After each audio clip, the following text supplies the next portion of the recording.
반갑습니다. 지금부터 대각개교절 봉축위원회가 주최하고 원불교 청년회가 주관하는 제2회 청년성립업회를 시작하도록 하겠습니다.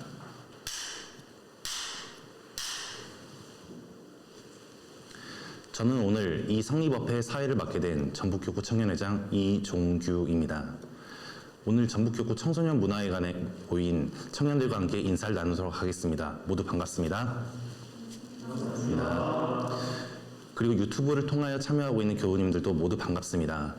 채팅창을 저도 함께 보고 있으니 반갑다는 채팅 부탁드리도록 하겠습니다. 오늘 행사를 진행하는 이 청소년 문화 공간은 본래 전주시 호성교당이 다른 교당과 통합이 되면서 이 부지를 어떻게 사용해야 할까 고민하다가 전북교구 청년분과에서 이 자리를 청년과 청소년의 교화활동과 행사 등의 목적으로 사용하기로 하고 새로이 탈바꿈한 장소입니다. 문화행사뿐만 아니라 교리 공부 등 다양한 교화 활동을 해나갈 예정이었는데 가장 최근에는 전북교구 청년회에서 청년 해올 음식을 진행을 하기도 하였습니다. 이런 점에서 이번 청년 성립업회는 전북교구 교구 청년 및 청소년들에게 이 공간 활용법을 제시한다는 점에서 전북교구 청년으로서 법신부 사원님과 추울제가 교도 모든 분들께 감사드린다는 말씀을 드리고 오늘 성립업회를 시작하도록 하겠습니다.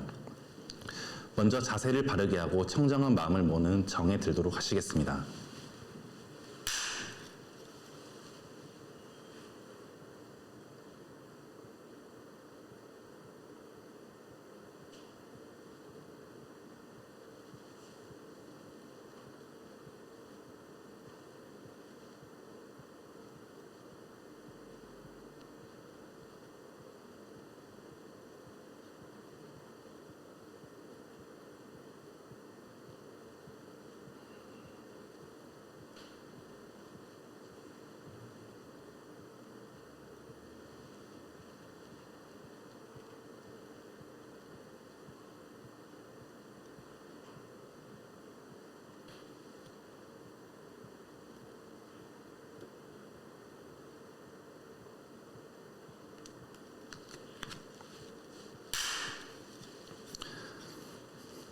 다음은 두 손을 합장하시고 설명기도 올리도록 하겠습니다. 천지 하감지위, 부모 하감지위, 동포 응감지위, 법률 응감지위, 거룩하신 법신볼 사은이시여, 원기 107년 4월 22일 원불교 청년일동은 두 손을 모아 법신볼 사은전에 기도 올리옵나이다. 거룩하신 법신볼 사은이시여, 후천 개벽에 주세 부리신 소태산 대종사님께서는 스스로 서원을 세우시고 20여 년의 구도를 통해 깨달음을 얻으신 뒤 원불교의 문을 활짝 열어 진정한 행복의 길을 가르쳐 주셨나이다. 온 세상이 없어서는 살 수 없는 은혜의 관계이며 주변의 인연들이 소중한 부처님이고 각자의 마음 공부가 세상을 변화시키는 열쇠임을 알려주시어 거듭남을 삶을 살아가게 하시니 감사하옵나이다. 의뢰놓은 법신불 사은이시여, 이번 성립업회를 통해 우주 만유의 본래 이치와 인간의 자성 원리를 깊게 연구해보는 소중한 시간이 되게 하여 주시옵소서. 대각의 달 4월에 소태산 대종사님의 깨달음이 우리 모두의 깨달음이 될 수 있도록 수행 정진하기를 다짐합니다. 물질이 개벽되니 정신을 개벽하자는 말씀을 받들어 정신 개벽을 이루는 데 앞장서고 언제나 일용상의 진리에 바탕한 생활로 실생활의 교법을 사실적으로 훈련하고 실천하여 이런 대도 법률을 힘차게 굴려가겠나이다. 다 함께 올리는 이 기도의 정성이 모여 전 세계의 무지와 빈곤 질병과 전쟁의 고통에서 벗어나 없어서는 살 수 없는 은혜가 공동체 평화의 세계를 함께 만들어가게 하시옵소서. 간절한 마음을 모아 일심으로 비옵나이다. 다음은 법어봉독이 있겠습니다. 함께 법문을 합독하도록 하겠습니다. 오늘 함께 합독할 법문은 정전 제2교의편 제1장 이론상 중 제2절 이론상의 신앙입니다. 함께 화면을 보시거나 또는 휴대폰 앱을 통하여 함께 합독하도록 하겠습니다. 제2교의편 제1장 이론상 제2절 이론상의 신앙. 이런상의 진리를 우주 만유의 본원으로 믿으며 재불재성의 시민으로 믿으며 일체 중생의 본성으로 믿으며 대소유무의 분별이 없는 자리로 믿으며 생멸거래의 변함이 없는 자리로 믿으며 선악업보가 끊어진 자리로 믿으며 언어명상이 동공한 자리로 믿으며 그 없는 자리에서 공적 영지의 광명을 따라 대소유무의 분별이 나타나는 것을 믿으며 선악업보의 차별이 생겨난 것을 믿으며 언어명상이 완연하여 희망성류가 강중의 한 구슬같이 드러나는 것을 믿으며 진공묘유에 조하는 우주 만유를 통하여 무시강법에 은연자제하는 것을 믿는 것이 곧 이런상의 신앙이니라. 감사합니다.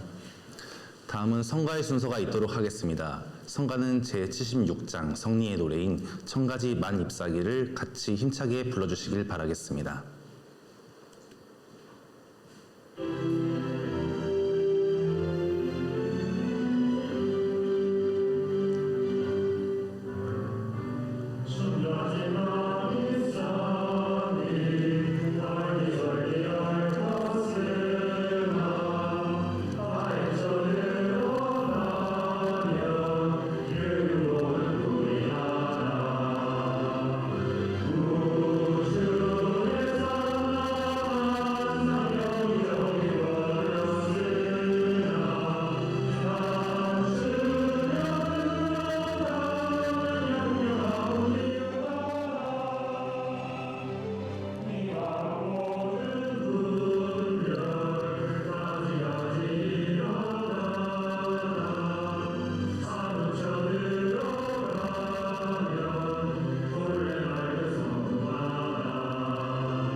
네, 감사합니다.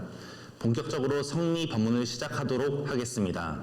오늘 법문은 우리 중심의 삶이라는 주제로 영산선악대학교 김도현 교무님께서 해주시도록 하겠습니다.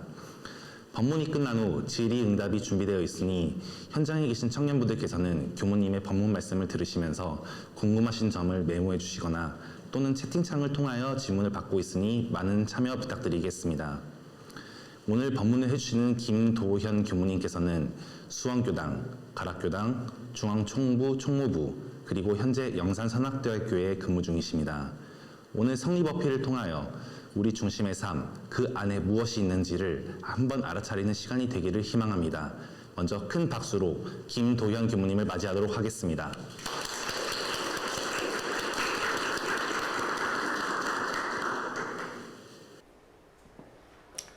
네, 반갑습니다. 반갑습니다. 네, 저 소개받은 대로 영산선악대학교 근무하고 있는 김도현 교무입니다. 네, 이렇게 오프라인에서 청년들과 함께 법회 보는 게 참 오랜만인 것 같아요. 네, 저는 수원교당, 가락교당 근무하다가 그 다음에 또 총부에 근무하고 또 학교에 근무하니까 직접 청년 교도를 만난 시간이 좀 오래된 것 같기도 합니다. 게다가 코로나 때문에 더 활동을 못 해가지고 오랜만에 이렇게 청년들 앞에서 법회 보니까 떨리기도 하고 긴장도 되고 그렇습니다. 게다가 이게 주제가 성리법회래요. 아이고야. 그래서 더 조금 어떻게 보면 제가 더 여러분들보다 가슴이 쿵당쿵당쿵당 하고 있을 것 같아요. 그래서 많이 호응해 주시고 함께 해주시면 좋을 것 같아요. 제가 청소년국의 윤대기 교무님께 법 강의 의뢰, 설교 의뢰를 받았는데 참 이 성리법회를 의뢰한다고 하면 다들 아마 사양할 거예요, 젊은 교우님들이. 그런데 대기 교우님께서 성리라는 것을 너무 어렵게 생각하면 안 된다. 많은 젊은 교우님들이 많이 이야기도 해주시고 또 우리 청년들이 성리 공부를 하고 같이 성리에 대한 담론을 할 수 있는 분위기를 만들어 가야 된다 하는 말씀을 해주셔서 그 말씀에 동의를 해서 또 이 자리에 왔습니다. 제가 많이 부족하지만 제 이야기가 우리 청년 교우님들 공부하시는데 좀 더 도움이 되기를 기원하면서 이야기를 시작해 볼까 합니다. 저는 우리 중심의 삶이란 제목을 한번 잡아봤습니다. 오늘 법회가 성리법회인데요. 성리는 아시다시피 정기훈련 11과목 중에 하나로 사리연구 과목에 해당됩니다. 성리라 함은 우주만유의 본래 이치와 우리의 자성 원리를 해결하여 알자 함이요 라고 정전수행편 정기훈련법에 나와 있습니다. 우주만유의 본래 이치, 우리의 자성 원리에 대해 얘기했습니다.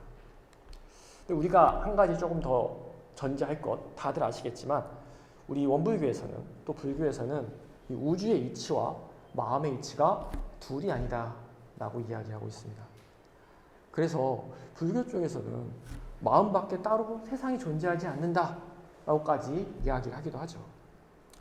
대종사님께서도 하늘을 보시고 우주에 대한 의심을 품으셨다가 그것이 점점 의심이 커지셔서 우리 마음의 문제까지도 다 해결하셨던 성자시죠.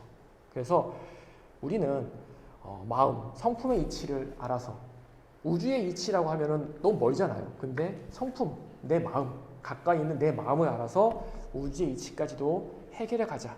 이것이 성리공부다. 이것이라 생각하면 될 것 같은데요. 단순히 아는 게 아니라 해결하여 알자라고 하셨어요.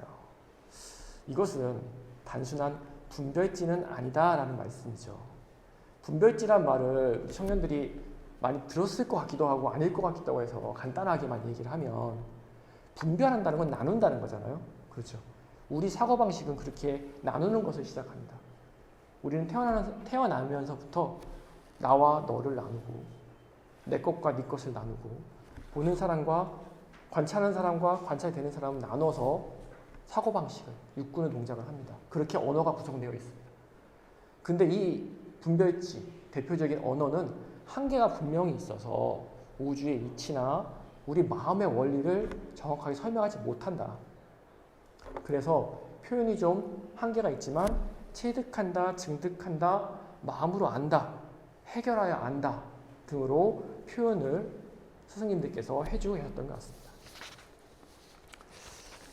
이 언어, 분별지의 대표적인 이 언어는 한계가 있다라고 말씀을 드렸는데요. 이 분별지는 불완전합니다. 그래서 이론은 언어도단의 입정처다라고 대종사님은 먼저 말씀하셨죠. 언어도단이다. 말로 언어의 길이 끊어졌다. 말로 설명할 수 있는 한계를 넘었다는 뜻입니다. 이런 이야기들 많이 들으셨을 거예요. 네. 무지개 색깔 몇 가지죠? 네. 빨주, 노초, 파남보 7가지 색깔이죠. 근데 우리는 당연히 7가지다 라고 하지만 우리 조상님들은 오색무지개를 말씀하셨죠. 5가지를 보셨습니다. 네. 표현이 좀 달랐죠. 무지개가 바뀌지 않았을 텐데요. 그죠? 또 제가 수박을 좋아하는데 수박 맛을 표현해보세요 라고 하면 참 이게 한계가 있더라고요. 시원하다, 달콤하다 얘기를 하지만 그 달콤함은 설탕과는 다르고요. 그 시원함은 물과도 좀 다릅니다. 이것은 어찌 보면은 제 표현 능력의 한계이다 라고 말할 수도 있지만 그것뿐만이 아니라 이 언어 자체가 갖고 있는 문제도 조금 있습니다.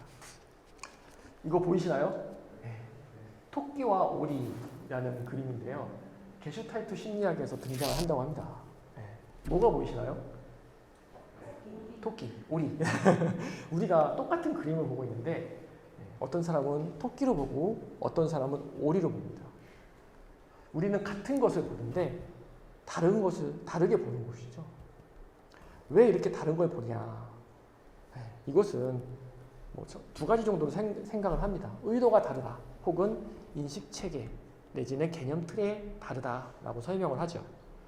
사람들은 보고 싶은 대로 보잖아요. 그래서 만약에 내가 배가 너무 고프면 앞에 빵 비슷한 것만 있어도 돌멩이가 있어도 다 빵으로 보이거든요. 사랑에 빠진 사람은 내 여자친구 닮은 사람만 봐도 혹시 내 여자친구 아니야 하고 보게 될 것 같아요. 그것뿐만이 아니라 이게 더 중요한 것 같아요. 인식체계 내지 개념 틀에 차이가 생깁니다.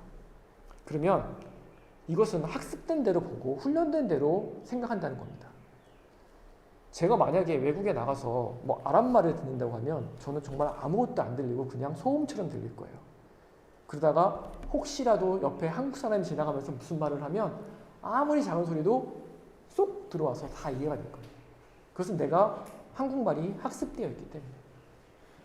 우리가 말하는 원망생활과 감사생활도 마찬가지입니다. 같은 경기를 당했을 때 어떤 사람은 원망을 하고 어떤 사람은 감사를 하죠.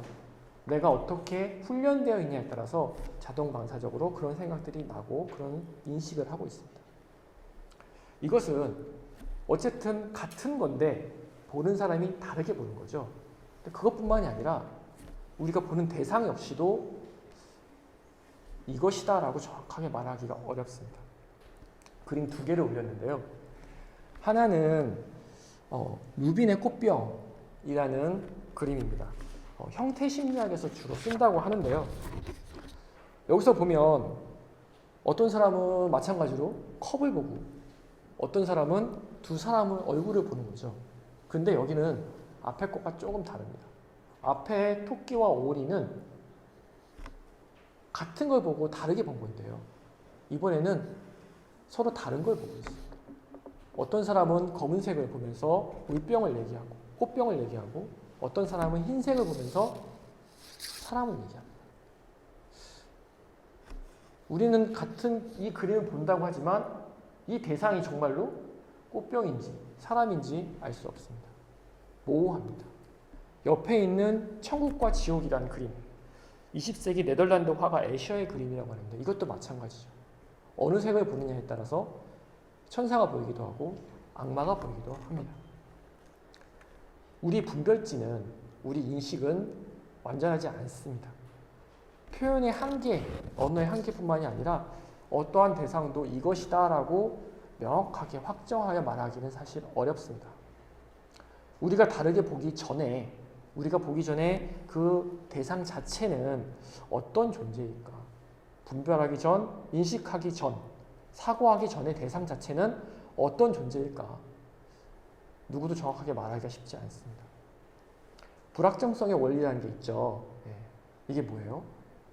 내가 어떤 대상을 관찰을 하는데 내가 관찰하는 것에 의해서 대상이 변한다는 거죠. 그래서 내가 이것은 무엇이다라고 말을 하는 순간 얘가 바뀌는 거예요. 그렇게 되면 관찰하는 나와 관찰되는 대상이 정말 구분이 되어 있는 것인가? 나와 너는 독립적인, 개별적인 실체인가? 의심이 되기 시작합니다.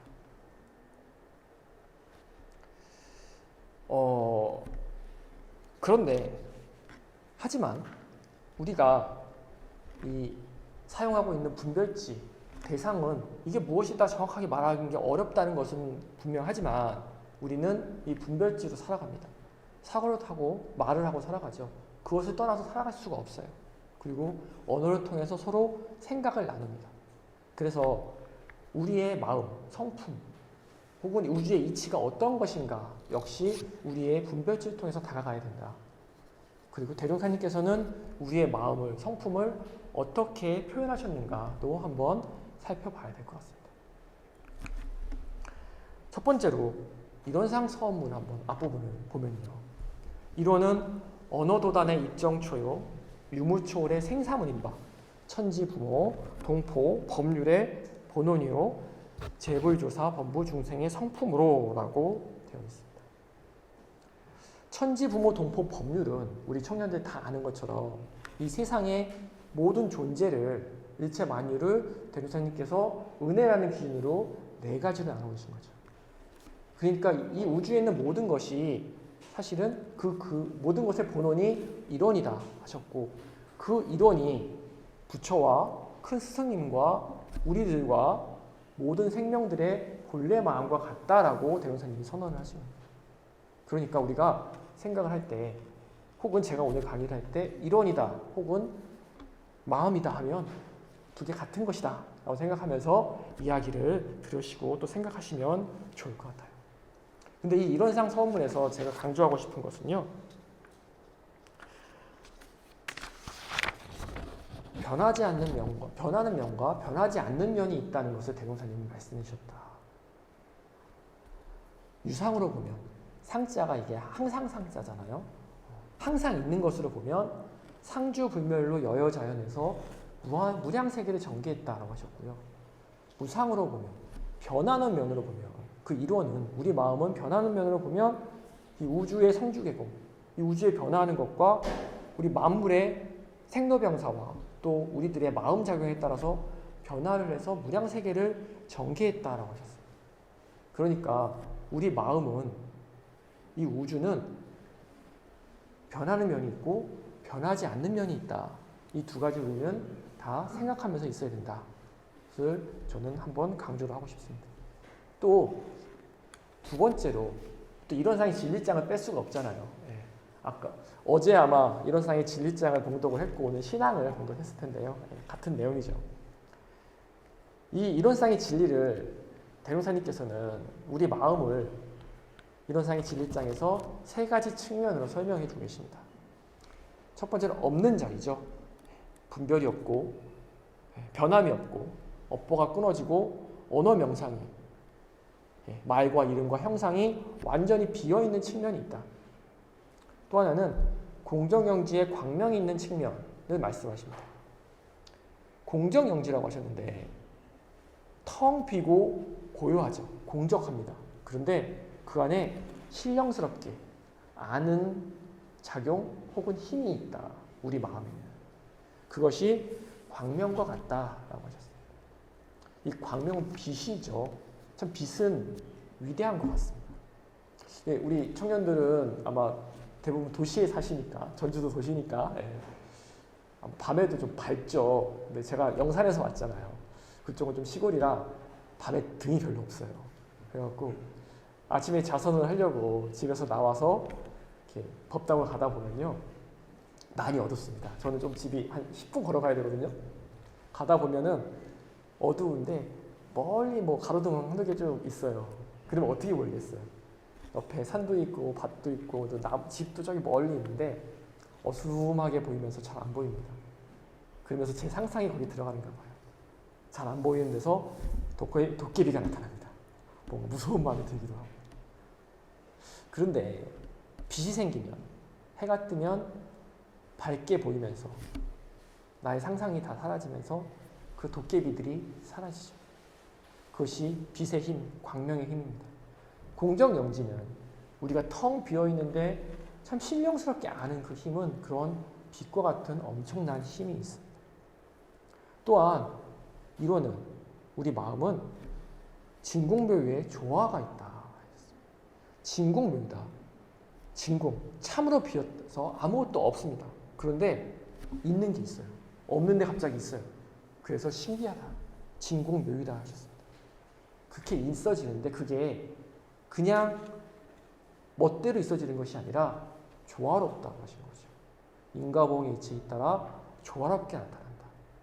이 진공묘유의 조화가 무시간 것, 무한한 시간 속에 진행이 되는데 또 은연한다라고 하셨어요. 낳고 죽는 것이 아니라, 낳고 죽는다는 개념이 아니라 잠깐 사라졌다가 숨었다가 나타난다. 숨었다가 나타난다. 대종사님은 이런 표현으로 우리 마음을, 또 이런 쌍을, 우주 만유를 설명하고 계신 거예요. 하나 더 얘기를 해볼까요? 대종사님께서 대소유무의 이치를 말씀하셨죠. 그 사려구장을 보면 이 세상은 대소유무의 이치로서 건설되고 12이의 일로서 운전되어 간다라고 하셨는데, 그러면 이 대소유무로 세상이 이루어져 있는데 대소유무는 과연 무엇인가 설명을 해주셨습니다. 요약을 하자면, 대라는 것은 우주만유의 본체다. 근본자리고, 있는 것에, 우리가 볼 수 있는 것, 우리가 인식할 수 있는 모든 것의 바탕이 되는 자리고, 진공의 자리고 공적의 자리입니다. 소는, 오타가 되겠네요. 만상이 형형색색으로 구별되어 있는 상태, 있는 자리고, 나타난 자리고, 묘유와 영지의 자리입니다. 근데 이것이 유무다. 유무는 변화하는 거라고 하셨죠. 고정되어 있지 않다. 광명과 조화가 계속 일어나고 있다. 이렇게 대종사님은 우리의 성품과 우리의 마음을 설명을 해주셨어요. 대론사님께서 보신 말씀을 세 가지로 좀 정리해 보면 이론의 진리는 이론은 우리의 본래 마음은 변하는 면과 변하지 않는 면이 있다. 유상 변하지 않는 면으로 보면 이 자리는 대자리고 또 공이다 할 수 있다. 우주 만유의 본체가 되고요. 없는 자리고 동공한 자리다. 한편으로는 변하는 자리가 있다. 소고 만상이 형형색색이 나타나 있는 자리고요. 유무 천지와 만물이 변화하는 자리입니다. 이것은 또 공정영지의 광명이 나타나 있는 자리고 진공유의 조화가 나타나 있는 자리입니다. 그런데 우리가 생각을 할 때 조심해야 될 게 우리 마음에는 공원정, 동공, 광명, 조화가 있다 라고 함부로 얘기하면 그것도 좀 틀린 말 같아요. 왜냐? 대룡사님 말씀하신 것은요. 그런 면으로 보면 그렇다. 자, 변하는 면과 변하지 않는 면이 있다고 했는데요. 이게 변한다는 것과 변하지 않는다는 것은 어떻게 보면 반대말이잖아요.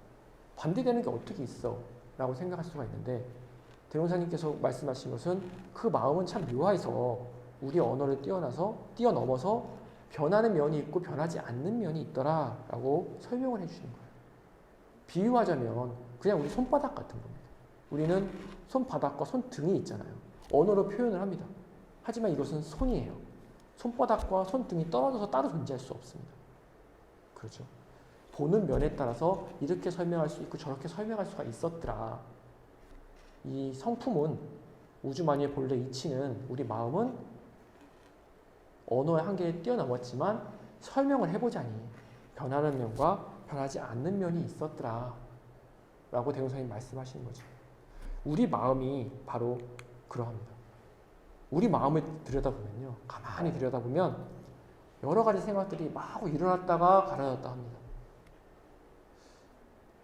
좀 작은 생각들은 그냥 일어났네 하고 잠깐 있으면 없어지기도 하고 생각 그만해야지 하면 없어지기도 합니다. 또 너무 작은 생각들은 일어난지도 모르게 일어났다 가라앉았다 하죠. 그런데 어떤 생각들은 너무너무 안 하고 싶은데 없어지지 않고 날 붙잡고 있는 생각들도 있습니다. 뭐 좋은 일은 아니지만 혹시라도 누군가에게 뭐 못된 일을 당해서 억울하다. 그러면 그 생각을 놓고 싶은데 없어지지 않고 계속 나와서 나를 힘들게 하죠. 막 그럴 땐 너무 괴로워요. 하지만 그런 마음도 시간이 지나고 나면 어느샌가 사라진다. 내 마음에 본래 그런 마음들이 없었는데 아무것도 없었는데 어떠한 경계에서 일어났다가 또 얘가 너무 세갖고 좀 없애고 싶었는데 안 없어지는 것 같아갖고 너무 나를 힘들게 하지만 어느 순간 보면 또 다시 없어졌다. 우리의 마음이 이러한 것 같아요. 어떤 없는 곳에서 변하지 않는 곳, 우리가 인식할 수 없는 곳에 있다가 어느 순간 물결처럼 일어났다. 사라졌다. 이것을 바다에 비유하기도 합니다. 그래서 우리가 바다다, 파도다 얘기를 하지만 파도가 바다를 떠나서 존재할 수 없고 또 파도를 품지 않은 바다는 또 없습니다. 이 두 가지가 함께 있는 거고 변하는 것과 변하지 않는 것이 함께 있는 것이고 우리 마음도 마찬가지로 이 변하지 않는 것, 인식되지 않는 것, 알 수 없는 것이 하나 것과 우리가 인식되는 것, 나타나는 것, 마구 변하는 것이 함께 존재한다. 그런데 뭐 그렇다고 어째서가 아니라 이걸 알게 되면 우리에게 변화가 생깁니다. 대룡사님께서는 이 이론상의 진리를 깨닫게 되면 어떻게 된다라고 이론상 법어에 말씀해 주셨어요. 이 원상의 진리를 각하면 하고 설명을 하시죠. 제가 오늘 강조해서 설명하고 싶은 것은 우주 만물은 이름은 각각 다르나 둘이 아닌 줄 알며 이 말이 중요한 것 같습니다. 말씀이 참 묘합니다. 둘이 아니라고 했어요. 둘이 아니면 하나인데 이름은 각각 다르지만 하나다라고 하시면 좋겠는데 그러지 않고 둘이 아니다라고 말씀을 하셨습니다. 왜 이러지?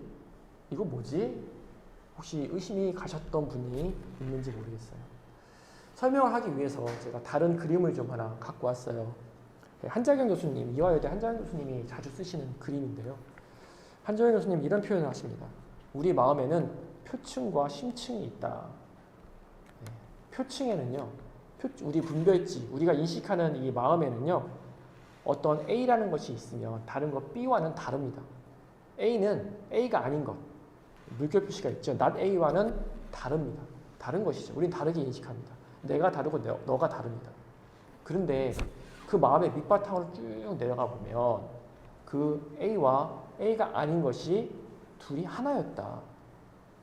우리의 마음에는 이렇게 나눠진 마음이 있고 하나인 마음이기 때문에 이름은 각각 다르지만 둘이 아니다 라고 대종사님이 말씀하신 거 아닐까 생각을 해봅니다.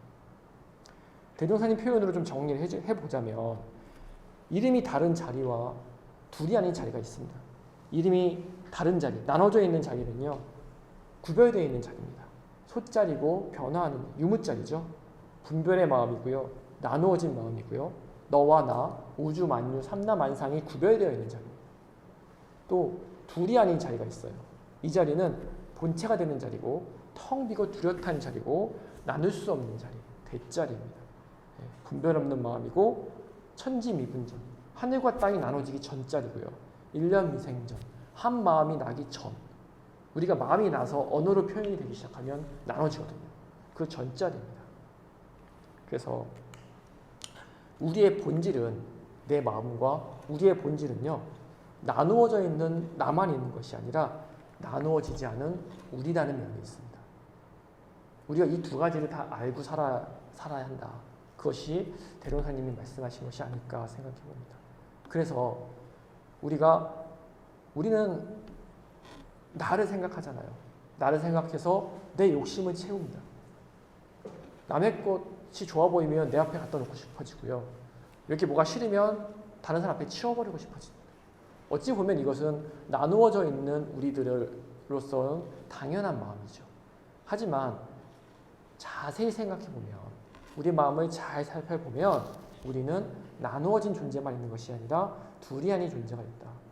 그래서 나 중심의 삶이 아니라 우리 중심의 삶을 사는 것이 대종사님의 뜻이고 우리의 마음이 원래 그렇게 되어 있다. 이것을 알아야 된다는 것이죠.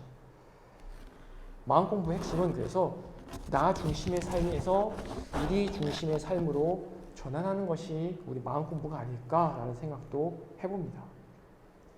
우리는 똑똑 떨어져 존재하는 존재가 아니다. 서로 연결되어 있다. 없어서는 살 수 없는 은혜의 관계로 서로 얽혀 있다. 라고 우리가 얘기를 합니다. 이론상의 진리, 재불재성의 마음이고 우리의 마음인 이 이론상의 진리를 보면 변하지 않는 면과 변하는 면이 있더라. 그러니 변하는 면만 살펴서 개별성으로만 살아가는 것이 아니라 실제로는 변하지 않는 면도 있으니까 그 면도 함께 살피고 사는 것이 온전한 삶이다. 우리는 은혜의 관계로 얽혀 있고 그렇기 때문에 보온하는 것은 내가 원래 둘이 아니기 때문에 보온하는 것은 내 몸을 살피는 것 같이 당연하고 꼭 해야 되는 일이다. 우리 대종사님의 깨달음이 참 무궁무진하지만 이것을 어떻게 보면 우리 마음의 원리를 설명한 것을 조금 간략하게 짧은 시간 동안 요약해 보면 이런 뜻이 아닐까 생각을 전 해봤습니다. 대종사님은 이 일을 어찌할꼬 하고 고민을 많이 하셨죠. 처음에 의심이 나셨을 때는 우주의 이치도 궁금하고 부모님의 관계도 궁금하고 내 마음도 궁금하고 다 궁금할 때는 이걸 어떻게 깨닫지? 이 법을 어떻게 깨달을까? 하면서 고민을 하셨는데 깨닫고 나서는 이 법을 어떻게 전하지? 하고 고민하셨대요. 생각을 해보면 대종사님께서 깨닫고 나시고 나면 그냥 편하게 이제는 원리를 다 알았으니까 그냥 편안하게 살면 될 것 같은데 안 그러셨어요. 제자를 모으시고 저축조합을 만드시고 방언공사를 하시고 법인기도를 하고 교법을 제정하시고 총부를 건설하고 교화를 하셔서 지금 원불교를 만들어내셨죠. 보통 힘든 일은 아닐 텐데. 대종사님 왜 그러셨을까? 그거는 대종사님께서는 당신이 당신 하나가 아니라는 것을 절실히 아셨던 거죠. 깨닫고 나니까. 나의 본질을, 나의 마음의 본질을 알고 나니까 내가 아니다 하는 것을 아셨던 겁니다. 그것을 우리 구인 제자들과 함께 하시죠. 대종사님과 구인 제자들의 일화 중에서 어떻게 보면 가장 드라마틱한 일 중에 하나가 이 법인 기도죠. 대종사님이 구인 제자들과 함께 기도를 하셔서 백지혈인의 이적을 나타내셨습니다. 원기 4년 1919년 3월에 방홍사를 마치시고 대종사님께서 제자들에게 기도를 하자라고 말씀하시죠. 내용만 살짝 요약을 하면 현 시대 상황을 진단을 하셨습니다. 물질 문명이 개벽이 되면서 사람들의 정신이 날로 피폐해지고 욕심에 끌려다니고 물질의 노예 생활이 된다. 앞으로 그들의 삶이 도탄에 빠질 것이다. 세상을 구할 뜻을 가진 우리가 어찌 가만히 있을 수 있느냐. 함께 기도해서 천의의 감동을 시키자. 천의를 감동시키자. 하늘을 감동시켜서 내가 하늘 마음이 되면 나의 뜻과 함께 온 세상이 같이 움직인다. 그러면 세상 사람들도 그 파란구에서 빠져나올 수 있게 된다. 함께 기도하자 하셨어요. 제자들이 함께 기도를 하시는데 이때 중요한 것이 이것이죠. 이런 말씀하셨죠. 너의 마음이 하늘의 마음이다. 그대들의 마음이 하늘의 마음이다 하셨습니다. 부처님 마음만 하늘의 마음이 아니라 대종사님 마음만, 우리 중법사님 마음만 하늘의 마음이 아니라 나 김도연의 마음, 또 우리 청년들의 마음도 똑같다. 둘이 아닌 마음이 분명히 있다. 그런데 뭐 때문에 그 둘이 아닌 마음이 나타나지 않느냐? 사가 있기 때문이다. 사라는 것은 나라는 거죠. 나사자입니다. 뭐 사대 사자가 아니라 그냥 나라는 생각. 우리는 어찌 보면 당연하게 나는 나를 생각해야지. 맞습니다. 나를 생각해야 됩니다. 우리는 나라는 면이 있어요. 한데 그것만 있으면, 그것만 생각하고 살면 하늘 마음이 되지 못한다. 그런데 이 하늘 마음을 알고 나면, 나라는 것을 좀 놓아놓고 하늘 마음이 있다는 것을 내가 딱 알고 나면 내가 이 우주 만유가 다 나은 걸 알기 때문에 창생을 제도하지 않을 수는 없다. 그러니까 너희들의 몸에 창생을 제도할 책임이 있다라고 하시면서 기도를 하시는 거죠. 함께 기도를 하십니다. 3월 원기 4년 3월 26일에 설명을 하셔서 기도를 제안하시고 10일간 재개를 시키고 36일, 6일, 16일, 26일 이렇게 기도를 하십니다. 10일 동안 몸과 마음을 깨끗이 하고 또 모여서 대종사님 법문을 받들고 구인봉에 올라가서 기도를 하죠. 100일 넘게 기도를 했는데요. 사심이 떨어지지 않았어요. 기도를 했는데 안 돼요. 우리가 기도해도 모든 게 다 되진 않잖아요. 기도를 해서 천일을 움직이고 싶었는데 안 됐습니다. 대종사님이 그래서 특단의 조치를 내려주시죠. 죽어도 여한이 없겠느냐라고 물어보십니다. 대종사님께서 제자들에게 말씀하시죠. 그대들이 기도해온 정성은 심히 장한데 아직 천일을 움직일 만큼은 못됐다. 왜냐하면 아직 사심이 남아있다. 만약에 너희들이 죽어서 하늘에 감동을 시키면 우리 법이 살아나서 많은 생명을 제도할 수 있을 텐데 그래도 여한 없겠느냐? 죽을 수 있느냐? 라고 하니까 제자들이 네, 그렇습니다. 라고 대답을 하죠. 제자들은 일제히 희생하기로 결정합니다. 10일 뒤에 다음 기도일 7월 26일, 음력입니다. 양력으로 8월 21일이죠. 그때 같이 기도하고 자결하기로 약속을 하죠. 이제 구인 제자들에게 남은 시간은 열흘입니다.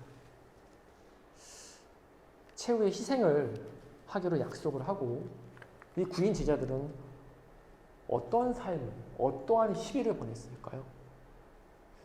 이 구인 제자들은요, 다 연세도 좀 있으신 분도 많으시고 젊은 분도 있지만 가정이 있으신 분도 있으시고요.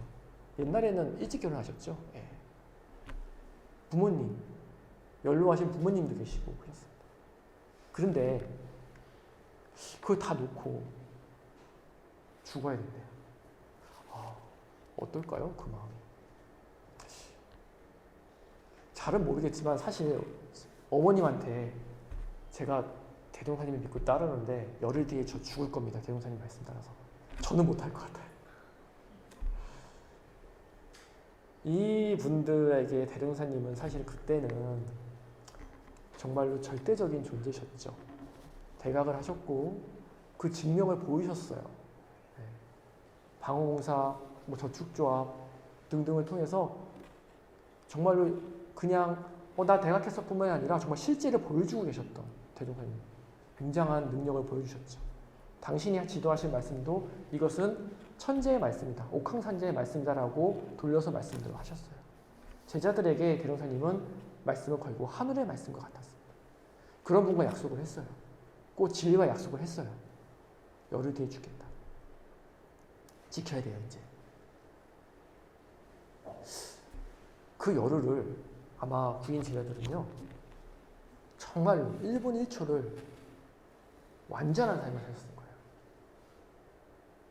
이 열흘 뒤에는 제가 없잖아요? 그럼 어떻게 해요? 주변을 정리를 해야죠. 내가 없어도 우리 부모님, 우리 부인, 우리 아이들, 내 친구들, 친척들, 열흘 동안 그분들에게 최대한의 불공을 했을 겁니다. 낯없는 마음. 이제 나 없을 거니까. 그렇게 열흘을 보냅니다. 그러면서 조금씩 그동안 무르익었던 나를 놓는 연습이 완성되어 가는 거죠. 그리고 열흘 뒤에 백지혈인의 이적이 나타나죠. 함께 모여서 구간도실에서 백지장에 사무연이라고 쓰고 맨손으로 도장을 찍었더니 빨갛게 변했습니다. 혈인이 나타났습니다. 이것을 대종사님께서 그대들이 일심이 나타난 증거다라고 하시면서 불살라서 하늘에 고하시고 바로 행장을 차려서 기도 장소로 가라 하셨습니다. 이제 이적도 나타났고 나는 진리와 약속을 지키기 위해서 산으로 올라가는 거예요. 드디어 죽을 각오를 하고 기도를 하고 도장을 찍었더니 나라는 마음이 떨어졌습니다.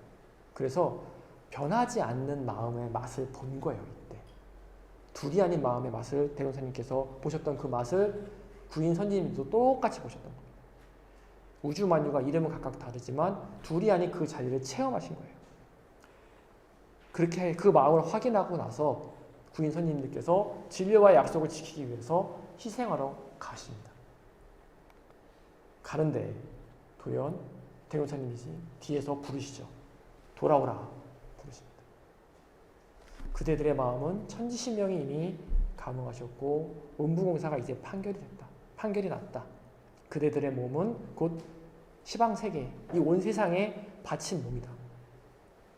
오늘의 이 마음을 변하지 말고 오늘의 이 일만 생각하면서 살아라 하셨습니다. 이후 구인 선생님들께서 무아봉공의 삶을 사시죠. 내가 없는 삶을 사십니다. 그 오늘의 이 마음, 둘이 아닌 마음, 우주만유가 둘이 아닌 마음을 알아서 그 마음을 잊지 않고, 우리는 두 가지 마음에 두 가지 면이 있다고 했잖아요. 계획적인 마음도 있어요. 구인 선생님들도 이 일을 끝나고 나서 나는 나예요. 하지만 나뿐만이 아니라 우리라는 마음이 항상 그분들은 같이 이제 생각이 되는 거예요. 나만 챙기는 게 아니라 우리도 같이 챙기는 마음이 일어나는 거죠. 이제. 그렇게 살면서 공중을 위해 무아봉의 삶을 사십니다. 대종사님께서 죽으라고 하셨잖아요. 근데 죽여놓고 다시 살리신 거죠. 이게 원불교식 순교라고 아마 많이 들어보셨을 거예요. 한때 죽을 각오로 혹은 죽음으로 세상을 위해서 희생하는 것이 아니라 그 죽는 마음으로 평생을 세상을 위해서 살아가는 것. 이것이 원불교식 순교고 그렇게 사는 사람들에게 주는 이름이 우리의 법명이고 법호이다 라고 얘기합니다. 이러한 삶이요 우리의 성품, 자성을 떠나지 않는 삶이고 성리에 바탕한 삶이다 라고 저는 얘기합니다.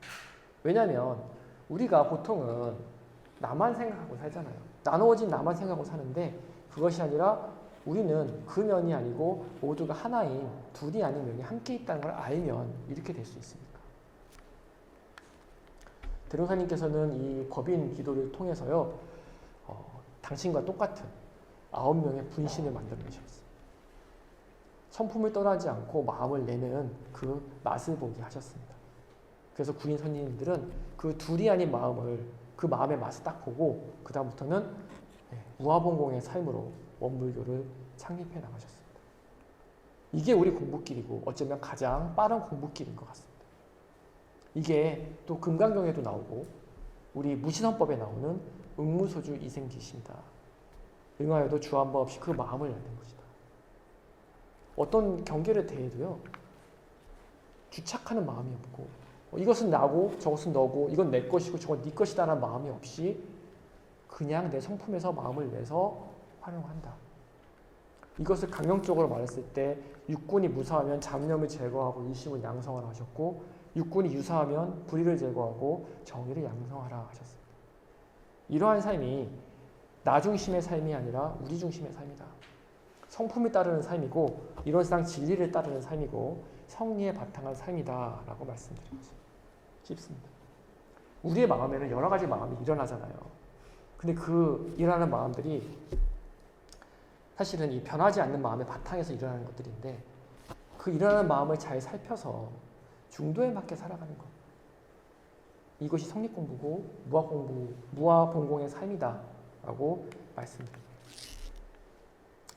일상수행요법이죠. 심지어는 유한함이 없건만 합니다.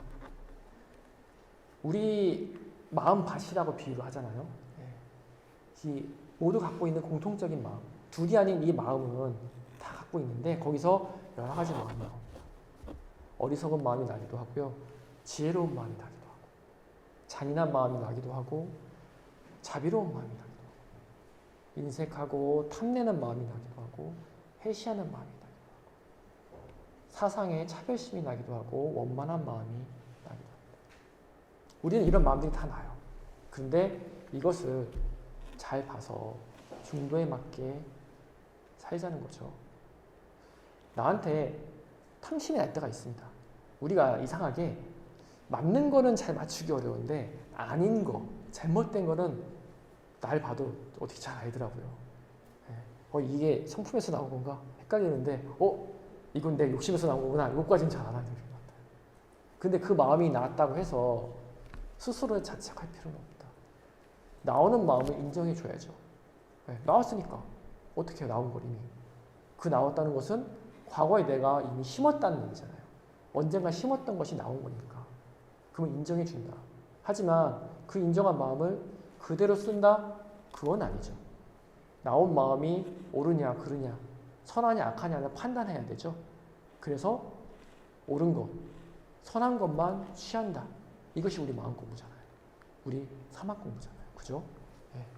정신수양은 멈추는 거. 생각나는 대로 그냥 자동반사해서 살지 않는 거. 아무 생각 없이 행동하지 않는 거. 뭐 이렇게라도 표현할 수 있을 것 같아요. 사리연구는 일어난 마음을 알아차리는 거. 모르면 그냥 하니까. 그리고 인정하는 거. 이거 이런 마음 일어났구나. 인정하는 거. 그리고 거기서 12선악을 따져보는 거. 취사공부는 그 결과, 사리연구 결과에 따라서 정의는 취하고 불의는 버리는 것이라고 할 수 있습니다. 그런데 이 사리연구가 이 성리공부에서는 조금 더 강조해야 될 것 같습니다. 우리가 12선악을 나눌 때 어떻게 나누느냐. 과거의 많은 종교에서는요. 신이나 절대자의 기준을 따랐어요. 율법을 받았어요. 그걸 지키면 돼요. 사실 이거 굉장히 중요한 공부고 어려운 공부기도 하고 큰 공부기도 합니다. 신이 주신 말씀을 내가 잘 실천함으로써 나라는 것을 놓아버릴 수 있는 굉장히 중요한 공부입니다. 우리 공부도 이거를 해요. 교법을 따르고 스승님의 말씀을 따르고 하죠. 주어진 계문을 지키고 합니다. 신이라고 표현하기도 합니다. 분명히 이 단계가 필요한데 성립 공부를 한다면 한 발자국 더 나가야 된다라고 저는 말씀드리고 싶은 거죠. 우리가 따라야 되는 것은 신이나 절대자가 아니라 나의 성품이다. 아까 대론사님 말씀하셨던 공적 영지다. 아무것도 없는 것 같은데 밝게 하는 그 밝음의 힘, 그것을 활용해서 시비선악을 구분할 수 있어야 된다. 남에게, 외부에게 그 존재가 종목사님이라 하더라도 판단을 맡기지 않고 내 안에서 그 답을 찾으려고 노력해야 된다. 그것이 성립공부의 한 단계가 아닐까. 제 말만은 아니에요, 이게. 제가 혼자 이렇게 얘기하고 종목사님 말씀 듣지 말라고 하면 큰일 나요. 신성품에 이런 말씀이 있죠. 삼보를 신앙할 때도 자력신과 타력신이 다 필요하다 하셨어요. 타력신은 사실로 나타난 불과 법과 승을 믿고 받드는 건데, 자력신은요, 자성 가운데 불과 법과 승을 믿고 따라야 된다 하셨어요. 내 자성에서 찾아야 된다는 얘기죠. 선악 판단의 기준을 내 안에서 찾아라. 이걸 견성이라고 하죠. 성품을 본다라고 합니다. 과거 공부에서는 이 견성 굉장히 중요하게 생각했고요. 이게 공부의 끝인 것처럼 말씀하기도 했습니다. 대론사님도 견성 말씀하셨죠. 그래서 견성을 하면 어떻게 됩니까? 라고 물어보니까 대론사님께서 우주 만유의 본래 이치를 알게 되고, 그렇게 되면 목수가 잣대와 먹줄을 얻은 것 같이 된다 하셨어요. 자를 얻은 거죠. 측정 도구를 얻은 거예요. 그 다음부터는 경계를 대하면 딱 대보면 되는 거죠. 내 성품에. 그러면 이게 옳구나 그른구나 판단이 된다. 판단의 근거를 얻는 것이다. 정말 중요한 거예요. 과거 불교에서는 오염된 수행이라는 표현을 했어요. 견성하지 못한 공부인들의, 수행자들의 공부를 오염수라고 했죠. 비유를 들어서 어떻게 했어요? 거울인데 피가 묻어 있어요. 그것을 피가 묻어 있는 걸레로 닦아요. 아무리 열심히 닦아도 얼룩이 지워지지 않는다. 이게 좀 무서운 비유까지 들더라고요. 근데 이것이 정말로 필요하다. 이것이 아니면 우리는 철든 공부인이 되지 못한다는 것이죠. 그러면 나는 어떻게 해야 되는가?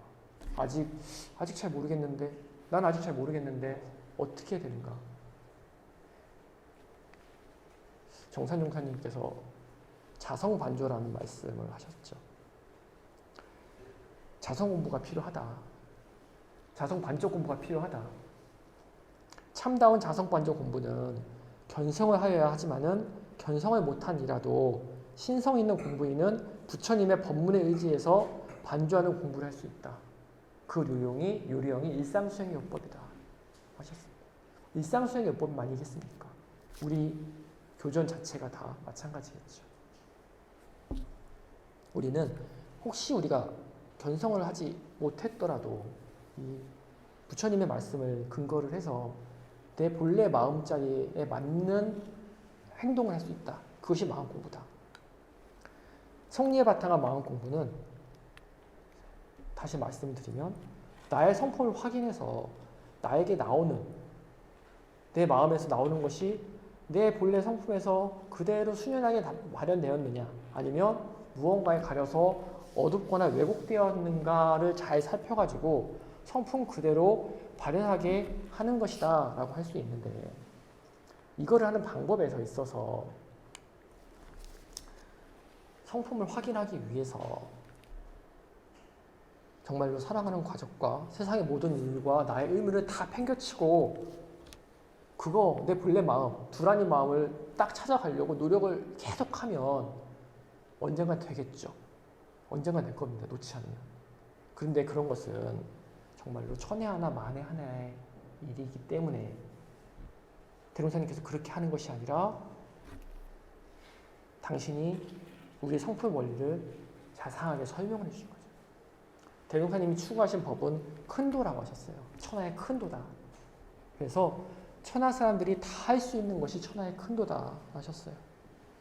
적은 수만 행할 수 있는 것은 작은 도라 하셨습니다. 대종사님의 법은 모든 사람들이 다 할 수 있는 큰 법을 만드시고 가신 거예요. 그러니까 우리는 대종사님의 법문을 바탕 그 말씀을 실천을 하고 있으면 그것 자체가 성립 공부가 되는 것인데 중요한 것은 거기서 성품을 확인하려는 노력을 잊지 말아야 된다. 제 강조점은 여기에 있는 것 같아요. 성품을 확인하려는 노력을 잊지 말아야 된다. 어떻게? 그것도 마찬가지입니다. 교법을 표준 삼아서 공부하려고 노력을 하면 돼요. 그러면 정산용사님께서는 견성 여부를 막론하고 마음작용이 점차 자성에 부합이 된다 하셨는데 이것도 왜 그런가 생각해 보면요. 내가 마음에 나오는 것을 딱 보고 있으면 이게 일상생활 요법과 다른지 같은지가 보이잖아요. 그걸 확인하는 거예요. 그리고 아니면 일상생활 요법에 맞춰서 점점 가는 거죠. 그렇게 되면 점점점 내 본래 마음을 확인하고 신앙과 수행은 의무가 아니다. 저 이런 말 함부로 하면 안 되겠지만 의무사항 아닙니다. 이거 안 해도 돼요. 해야 되는데 해야 되는데 의무는 아니에요. 이거는요 의무로 주어진 것이 아니라 우리 본래 마음을 확인하기 위한 방법이다라고 생각할 수도 있습니다. 우리가 주어져 있는 교리도 혹은 일상수행 요법을 딱 보고 이런 것이 있구나. 그리고 내 마음을 계속 보는 거예요. 신앙수행을 해보는 거예요. 근데 아닌 마음이 나잖아요. 그러면 여기가 내가 이런 마음이 본래 마음이 아니구나라고 비교해서 알 수 있는 거죠. 그렇게 하다 보면 나눠진 마음과 본래 마음을 확인할 수 있다. 그래서 내 성품을 확인해서 스스로 스승대의 자격을 얻어야 된다. 그것이 성립공부다. 그렇게 하다 보면 외람되지만 대종사님의 교법에서도 자유로워질 수 있다. 대종사님도요. 이런 쌍의 질을 깨치셔서 시대에 맞게 언어로서 표현해 주신 거잖아요. 언어는 불완전하다고 하셨잖아요. 말씀드렸죠. 그러니 정말로 내 마음을 잘 표현해 주셨지만 그것이 100% 맞는다라고 하는 순간 그것도 틀린 거거든요. 그래서 대종사님이 정말 말씀하시고 싶었던 가르치고 싶었던 그 달을 봐가지고 내가 다시 달을 그리면 그래서 대종사님 교법과 조금 달을 가리키는 손가락인 대종사님 교법과 조금 달라진다면 그래도 달을 가리킬 수 있다면 그것이야말로 우리 서태산 대종사님께 하는 최고의 효도가 된다. 우리는 그렇게 가야 된다. 제가 시간이 많이 확확 지나갔어요. 말하다 보니까 요약을 좀 해보면요. 우리의 성품은 언어 도단이다. 말로 표현할 수 없다. 하지만 스승님들께서는 가르침을 통해서 표현해 주셨습니다. 우리의 성품이 설명해 보면 공원정, 채용, 변하는 면, 불변하는 면이 있는데 이 진리를 깨닫고 나보면 우주만유가 이름이 다 다르지만 둘이 아닌 것을 알게 된다. 우리 마음에도 나타나 있고 구별되어 있고 따로따로 있는 변화하는 마음도 있고 변하지 않고 모두 함께 있는 그런 마음입니다. 그것을 확인하자. 그것을 확인해서 성품에서 나오게 온전하게 나오는 마음을 활용하자. 그것을 쓰자. 그것이 우리 성립공부고 그것을 잘 표현하는 것이 일상수행의 요법이고 이 일상수행의 요법을 표현한 비롯한 우리의 교법을 따르지만 나의 성품을 확인하기 위한 노력을 우리는 잊지 말아야 된다. 나의 마음을 확인하고 대종사님의 교법에서조차도 자유로워질 수 있다면 그때 우리가 대종사님께 제일 큰 효를 하는 것이고 역대 제부지성과 파수공행하는 것이다. 함께 손잡고 가는 것이다. 라고 말씀드리고 싶습니다. 이렇게 말씀드리면 제 오늘 말씀 된 것 같습니다. 감사합니다. 다시 한번 법문 말씀해 주신 김도영 교무님께 큰 박수 부탁드리겠습니다.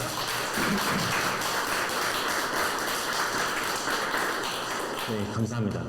우리 중심의 삶에는 무엇이 있는지 알아보는 속 깊은 이해의 시간이 되었습니다.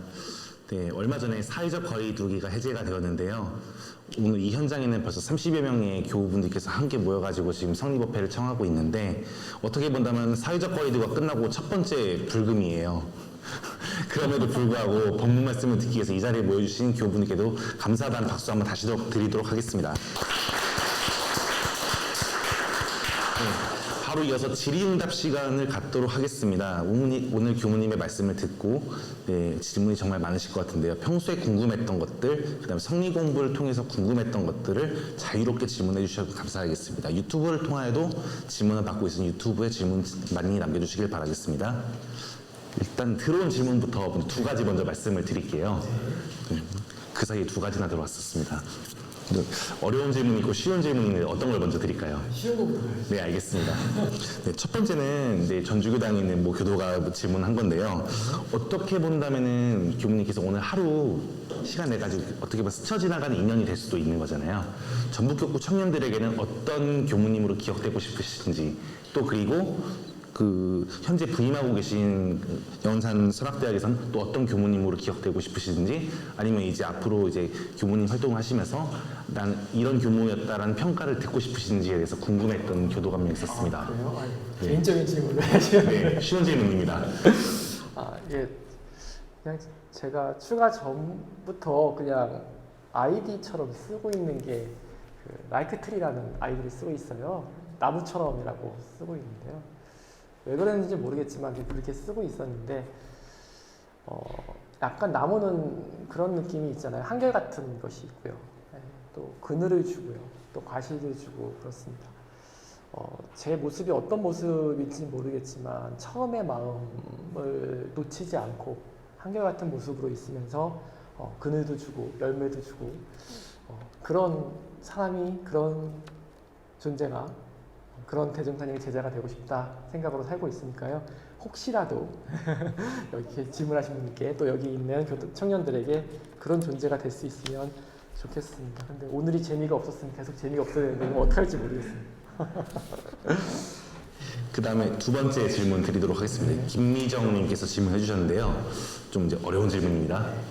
일체 중생의 본성이 성품을 떠나지 않고 마음을 내는 것과 같은 맥락으로 보면 되는 것이냐는 질문을 하였습니다. 일체 중생의 본성이 성품을 떠나지 않고 마음을 내는 것과 같은 맥락으로 보면 되는 것이냐는 질문입니다.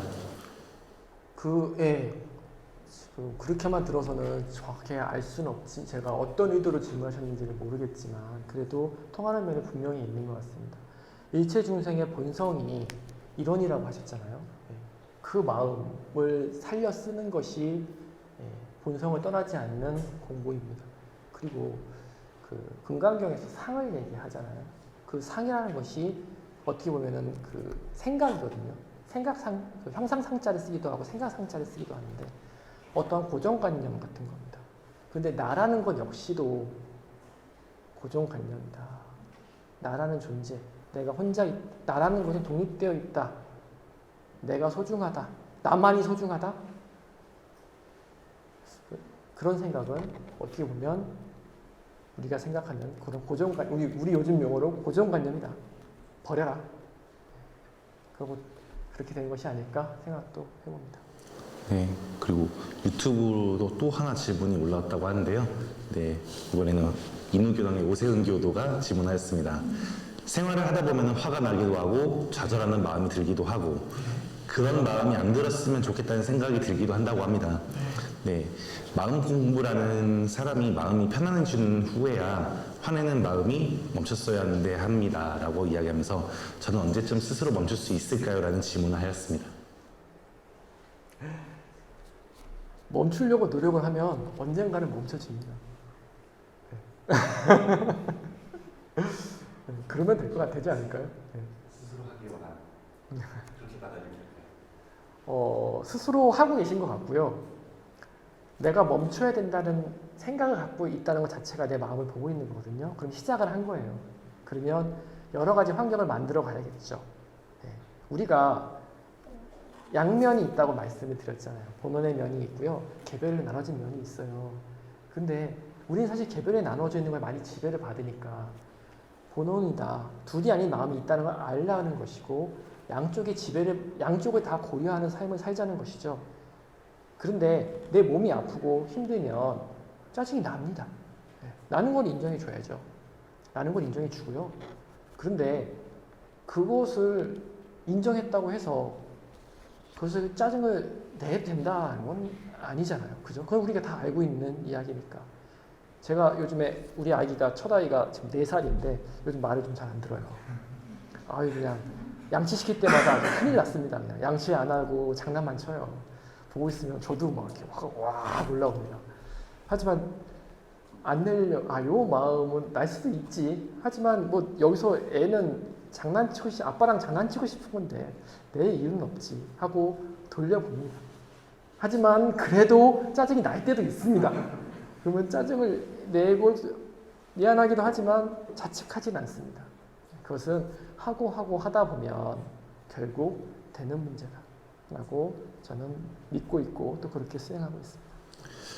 그 말씀 중에 재미있으셨던 게 어제 중앙교구에서 하셨던 박세웅 교무님께서도 아이 이야기를 하시면서 똑같은 이야기를 하셔가지고 그 교무님들끼리 또 통하는 게 있지 않나. 이게 박세웅 교무님 아이가 저희 아이보다 2살 정도 많은 걸로 알고 있습니다. 몇 살이라고 하셨거든요. 약간 현장에서도 질문 하나 받도록 하겠습니다. 혹시 질문 있으신 교우분 있으실까요? 네. 본인 소개와 함께 질문해 주시면 감사하겠습니다. 네, 안녕하세요. 효작교당 청년 김정인이라고 합니다. 성리라는 게 저희 훈련 과목 중 하나잖아요. 그래서 그거를 뭔가 집에서나 혼자서 하고 싶을 때 어떻게 공부를 할 수 있는 방법이 있을지 그게 좀 궁금합니다. 마음 공부는요, 어찌 보면요, 혼자 하는 거예요. 네, 그러니까 네. 스스로가 성리라는 걸 공부하기 위해서 뭔가 교전을 본다든지 아니면 뭐 그런 방법적으로 어떻게 하는 게 있을지 네. 그런 게 좀 궁금해서 질문 드렸습니다. 네. 우리가 마음 공부를 할 때 실제적인 마음 공부는 경기에 대해서 나오는 내 마음을 관찰하는 게 실제적인 마음 공부라고 생각을 합니다. 네. 그래서 그걸 가지고 우리가 일기도 쓰기도 하고 육냄 체크도 하기도 하고 그거는 어떻게 보면 실전이죠.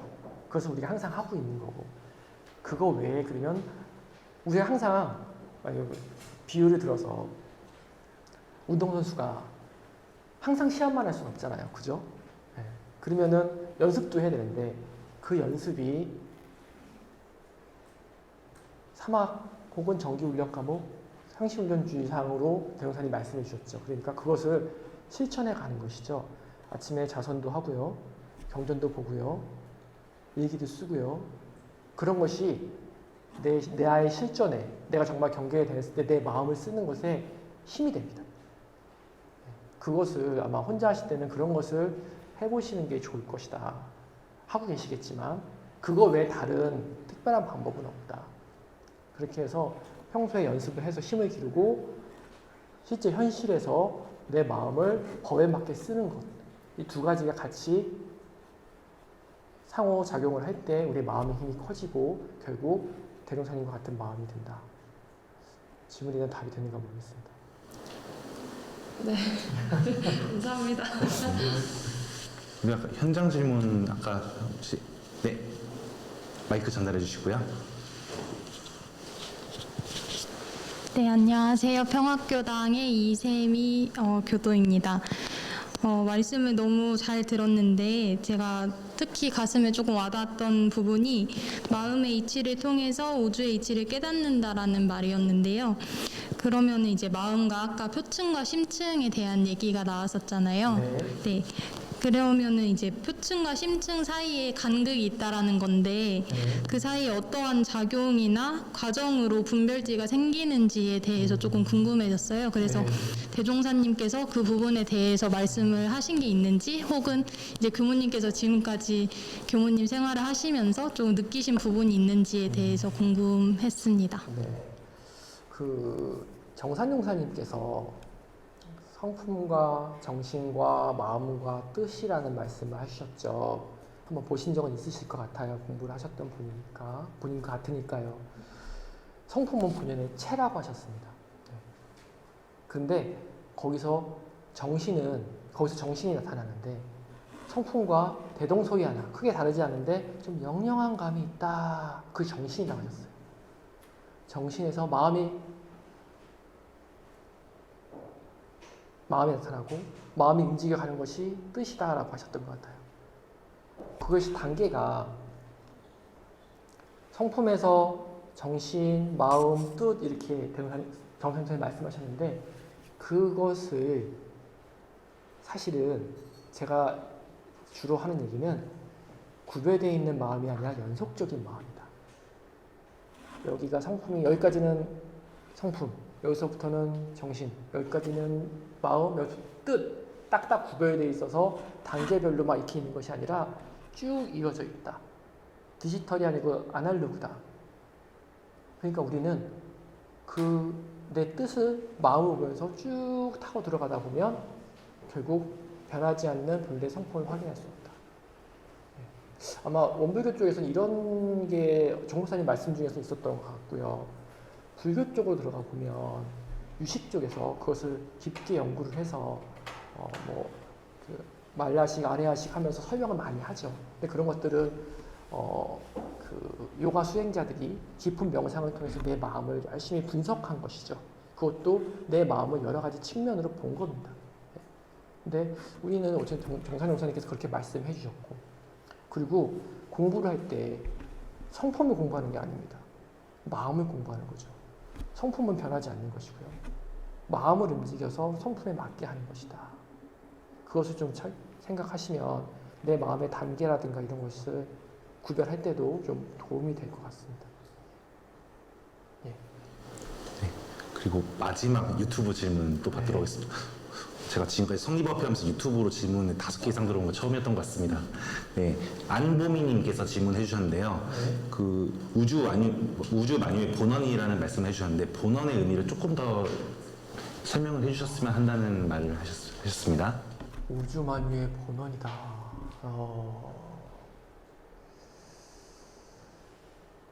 우주 만유가 결국 그 마음에서 나왔다라고 저는 생각을 하고 있습니다. 그 일체유심조라고 하잖아요. 우리가 인식하고 있는 것이, 내가 보고 있는 것이, 난 저걸 흰색으로 딱 보고 있지만 제 눈에 흰색으로 보이는 것이지 다른 존재 혹은 다른 동물, 다른 감각기관을 갖고 있는 존재한테는 다르게 보일 겁니다.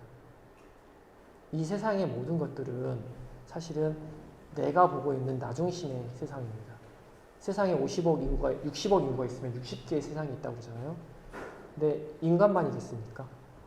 모든 생명이 다 각자의 세상을 갖고 있습니다. 각자의 마음으로 각자의 세상을 건설해 나가고 있습니다. 그래서 우주만유의 본원은 이론이다 라는 뜻을 저는 그렇게 생각하고 있습니다. 네. 제 생각이니까요. 정답은 아닙니다. 연마해 보시기 바랍니다. 예, 알겠습니다. 이상으로 질의응답을 마치도록 하겠고요. 다음 공지사항을 말씀드리도록 하겠습니다. 네. 먼저 내일 토요일이죠. 23일 토요일 저녁 7시에 이문교당 박덕희 교무님을 모시고 서울교구 청년연합회와 함께 한강교당에서 다음 성립업회가 있을 예정이고요. 그 다음에 24일 일요일 오후 3시에도 경인교구 청년연합회와 함께 기흥교당 천형구 교무님을 모시고 수원교당에서 이제 성립업회를 진행을 하도록 하겠습니다. 이 모든 것들은 원불교 청소년국 유튜브 스트리밍을 통하여 진행을 하고 있으니 많은 관심 부탁드리고요.